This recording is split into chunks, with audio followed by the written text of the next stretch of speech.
통해서 그리고 또 2024 KBO 신인 드래프트 2라운드 전체 13위로 롯데에 지명된 정현수 선수가 큰 주목을 받으면서 정현수 선수의 학교인 송원대학교에 대한 관심이 상당히 높아졌습니다. 저희 그 야구시다 댓글에 꼭 이분 인터뷰해달라는 댓글이 정말 많이 있었어요. 그래서 저도 이전에 잠깐 통화만 했던 분이었는데 이번 야구시다를 통해서 만날 수 있게 됐습니다. 송원대학교 이번에 경사가 좀 많이 났죠? 네. 예, 드래프트에 3명이나 지명이 됐는데 선수들의 스승입니다. 예, 고천주 감독과 전화 인터뷰로 만나보겠습니다. 광주 송원대학교 야구 감독 고천주입니다. 반갑습니다. 아니, 감독님, 아니 어떻게 저기 지도자의 길을 걷게 됐습니까? 현역을 가서 십자인대가 다 전방 후방이 다 끊어져가지고 은퇴를 빨리 하고 네. 다시 재활을 해서 할까 하다가 그냥 지도자 생활하는 게 더 낫지 않을까 싶어서 빨리 전환을 해가지고 일찍 지도자 생활을 했죠. 송원대 야구부가 2004년에 창단이 됐는데 2005년부터 야구부를 맡으셨어요. 예. 근데 그 전에는 그러면 다른 팀, 뭐 다른 학교에 있으셨나요? 그 전에는 그 강주상고 코치를 했었어요. 모교 강주상고 코치를 2년 정도 하다가 박중식 선수하고 강주상고 동기거든요. 네.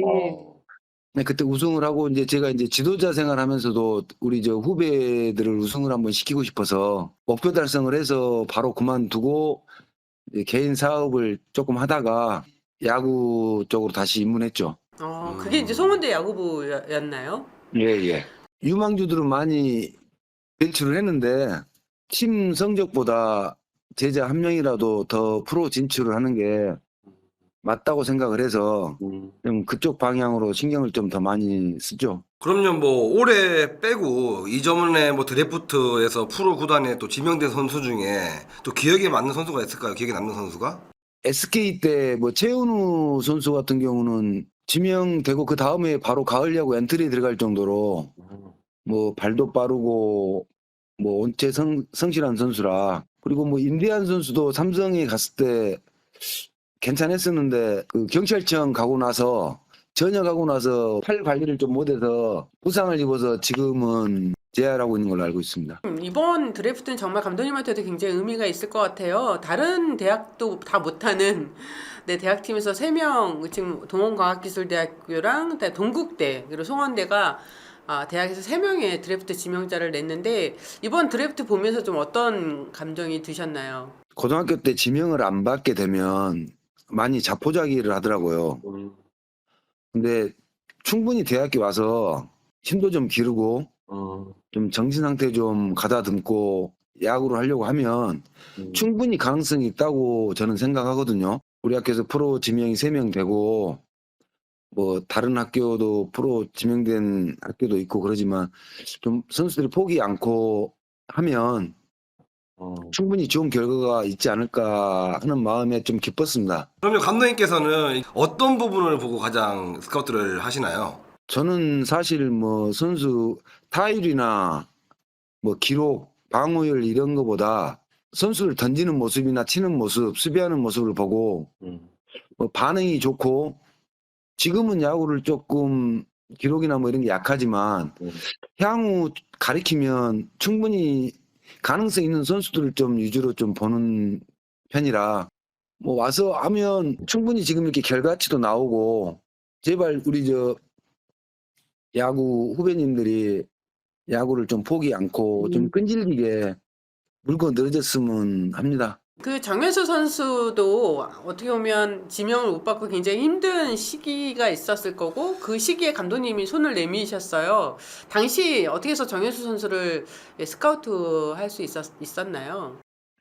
현수 부산고 시절 때 TV 중계를 봤는데 라이트 보다가 8회 나와서 마운드에서 공을 던지는데 저도 왼손잡이 투수도 했었고 타자도 했었고 했었는데 너무 던지는 모습이 공격적이고 그런 모습이 너무 매력적이어서 부산까지 찾아가서 아버님 어머님 뵙고 저한테 한번 맡겨주시면 제가 투수로 한번 열심히 한번 가르쳐 보겠습니다 하고 제시를 했죠. 감독님이 정현수 선수의 이제 커브볼을 굉장히 좀 더 좋은 공으로 만들어 주신 걸로 알고 있는데 어떻게 그동안 훈련을 했던 건가요? 일단 뭐 현수 같은 경우 운동하는 태도가 너무 좋고 뭐 그런 모습이 있었는데 좀 몸도 좀 불려야 되고 힘도 좀 길러야 되는데 힘든 운동을 마다않고 따라서 잘 하더라고요. 그래서 이거 떡잎이 좀 보이길래 조금 더 강도 있는 연습을 시키고 그게 1년 1년 누적되다 보니까 3학기 때부터 빛이 나기 시작하는 것 같아요. 저는 현수의 마음가짐이나 태도를 제일 높이 평가하고 그 끈질김, 자기가 생각할 때 스피드를 늘리려면 체력이 좋아야 된다. 몸에 탄력이 있어야 된다. 해서 그걸 참고 따라줘서 너무 감사하고 또 그래서 좋은 결과치가 나와서 너무 기분이 좋습니다. 많이 뿌듯하실 것 같아요, 그죠? 예. 야, 네. 지방에서 선수를 수급하는 것도 어렵고 또 지방대학에서 어떻게 보면 전국대회에서 우승하기도 참 어려운 상황인 것 같더라고요. 네, 지방대학의 야구부 감독으로서 느끼는 좀 어려움이 있다면 어떤 게 될까요? 요즘 이제 선수들이 집에서 멀리 안 가려고 그러는 것 같아요.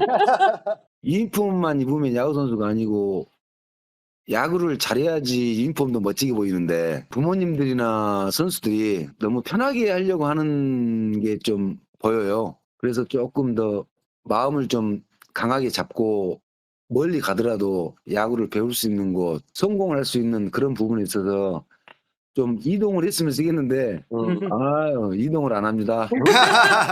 너무 힘드실 거예요. 그렇죠. 이 선수 수급하는 부분들이 진짜로. 네. 감독님 뭐 대학 감독 20년 동안 맡으시면서 뭐 감독님만의 뭐 지도 철학 뭐 이런 부분이 있어요? 저 같은 경우는 야구가 다 미는 운동이잖아요. 그러니까 우리가 편식을 하는 것 같이 너무 미는 운동만 하니까 부상도 많고 그래서 저는 좀 선수들이 조금 땡기는 연습도 좀 많이 시키는 편이거든요. 저는요. 네. 그래야지 이거 균형이 맞는데 야구 선수들이 턱걸이를 못 하잖아요. 네네. 저는 좀 턱걸이를 강요를 많이 하는 편입니다. 저 이런 얘기 좀 처음 들어봤는데, 네. 그쵸. 야구는 타격도 그렇고 공도 그렇고 다 던지고 밀어내는 거잖아요. 그쵸. 네. 근데 감독님은 지금 말씀하시는 거는 땡기는 훈련도 해야 된다는데, 혹시 정프로는 좀 그러네요. 이해가 되세요? 아니 팔굽혀펴기는 잘하는데 턱걸이를 못해요. 네. 신기하다. 네. 3두는 발달되는데 2두가 좀 약한 거죠. 네. 특히 투수들한테는 턱걸이를 많이 시키고 턱걸이에서 매달리기도 많이 시키고 한 이유가 이렇게 턱걸이에 이렇게 무게를 지탱하려면 손에 악력이 필요하잖아요. 또 그 턱걸이를 하면서 무릎을 철봉 위까지 올리려면 복근힘도 필요하고 그리고 뭐 대형 타이어 이렇게 없는 것도 전신 운동이기 때문에 좀 그런 운동을 좀 저는 좀 많이 시키는 편이에요. 그러면 송원대학교 철봉이 맞나 봐요. 철봉을 만들었습니다. 가면 애들 다 매달려 있겠네요. 네, 매달려 있죠. 그게 약간 송원대 야구부만의 강점인가요, 감독님? 감독님, 사실 이제 물론 저 지명 받는 것도 너무나 행복하지만 가서 또 잘해야 되는 거잖아요. 그렇죠. 네, 뭐 이제 정현수 선수를 비롯해서 김성경 선수 그리고 또 윤성보 선수 이렇게 있네요. 이 선수들한테 어떤 이야기를 해주고 싶으세요? 이제 다시 시작이죠. 다시 시작이기 때문에 안주하지 말고 욕심을 갖고 자기 몸 관리 잘하면서 제발 좀 안주 안 했으면 좋겠어요. 프로 지명되면 세상을 다 얻은 것 같은 느낌일 수도 있는데 이 선수들은 그래도 한 번의 아픔을 느껴본 선수들이라 선수들한테 다시 또 시작이다.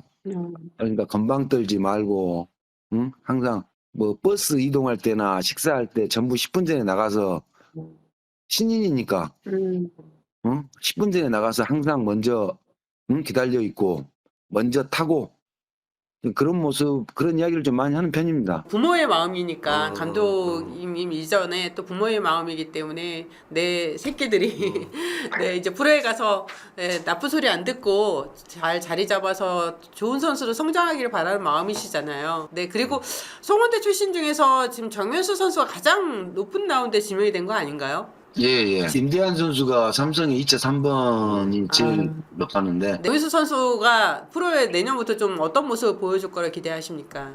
제가 한 번씩 하는 말이 잘 던지다가 포볼이나 안타를 하나 맞게 되면 좀 패턴이 빨라져요. 그래서 그걸 제가 이제 타임하면서 마운드 올라가서 또 빨라진다 하고 제가 이야기를 하는데 뭐 저는 현수가 지금 저 최강야구나 또 대학에서 연습도 하고 또 게임도 해야 되잖아요. 네. 그래서 체력적인 면에서 많이 지쳐 있을 거예요. 근데 롯데 가서 다시 컨디션 회복하고 하면 지금부터 더 좋은 구위를 던질 거라고 생각하고 뭐 중간이나 위기 상황 때 나가서 충분히 1, 2이닝 정도는 소화를 할 수 있는 선수지 않을까 합니다. 네. 일단 뭐 정현수 선수한테 철봉고 하루 30분씩 하라고 꼭 얘기하겠습니다. 롯데 거기에 철봉이 있어야 되겠네요. 네. 네, 감독님 오늘 말씀 감사해요. 예, 감사합니다. 네, 감사합니다.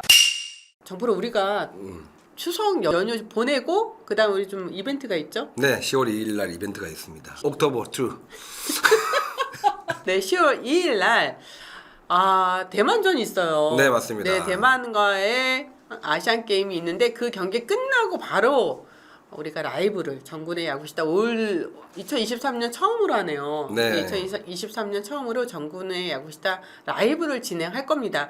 대만전 리뷰도 있을 거고요, 당연히. 네. 그리고 특별 게스트가 있죠. 있죠. 네. 맛돌이. 맵돌이 아닌가요? 맛돌이 맵돌이. 예.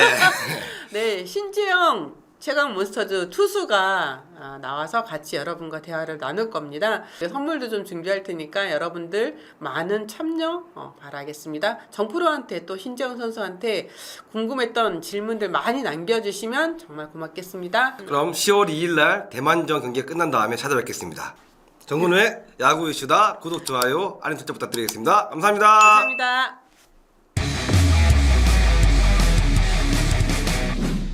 정훈의 야구 시간